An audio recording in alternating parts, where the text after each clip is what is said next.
ಬಯಪ್ಪ ನೂತನ ಕಚೇರಿ ಕಟ್ಟಡ ಉದ್ಘಾಟನಾ ಕಾರ್ಯಕ್ರಮ ನಡೆಯಿತು. ಜಿಲ್ಲೆಗೆ ಕಾವೇರಿ ನೀರು ಹಾಗೂ ಮೆಟ್ರೋಗೆ ಆದ್ಯತೆ. ಉಪಮುಖ್ಯಮಂತ್ರಿ ಡಿಕೆ ಶಿವಕುಮಾರ್ ಭರವಸೆ ನೀಡಿದರು. ದೇವನಹಳ್ಳಿ ಟೌನ್ನ ಸೂಲಿಬೆಲೆ ರಸ್ತೆಯ ಅಂಬಿಕಾ ಲೇಔಟ್ನಲ್ಲಿ ಲೋಕೋಪಯೋಗಿ ಇಲಾಖೆ ಮತ್ತು ನಗರಾಭಿವೃದ್ಧಿ ಇಲಾಖೆ, ಬೆಂಗಳೂರು ಗ್ರಾಮಾಂತರ ಜಿಲ್ಲೆ ಇವರ ವತಿಯಿಂದ 6.45 ಕೋಟಿ ರು. ಅಂದಾಜು ವೆಚ್ಚದಲ್ಲಿ ನಿರ್ಮಿಸಿರುವ ಬೆಂಗಳೂರು ಅಂತಾರಾಷ್ಟ್ರೀಯ ವಿಮಾನ ನಿಲ್ದಾಣ ಪ್ರದೇಶ ಯೋಜನಾ ಪ್ರಾಧಿಕಾರ ಬಯಪದ ನೂತನ ಕಚೇರಿ ಕಟ್ಟಡ ಉದ್ಘಾಟನಾ ಕಾರ್ಯಕ್ರಮವನ್ನು ನೆರವೇರಿಸಿ ಅವರು ಮಾತನಾಡಿದರು.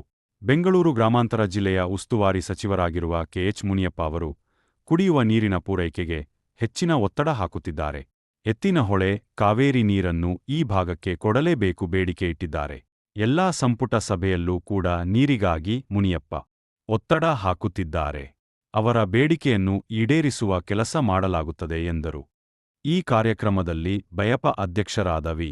ಶಾಂತಕುಮಾರ್, ಹೊಸಕೋಟೆ ಶಾಸಕರಾದ ಶರತ್ಕುಮಾರ್ ಬಚ್ಚೇಗೌಡ, ವಿಧಾನ ಪರಿಷತ್ ಶಾಸಕರಾದ ಎಸ್. ರವಿ, ಜಿಲ್ಲಾ ಗ್ಯಾರಂಟಿ ಯೋಜನೆಗಳ ಅನುಷ್ಠಾನ ಪ್ರಾಧಿಕಾರದ ಅಧ್ಯಕ್ಷರಾದ ರಾಜಣ್ಣ, ಬಯಪ ಆಯುಕ್ತರು ರಾಜೇಂದ್ರ ಪಿ.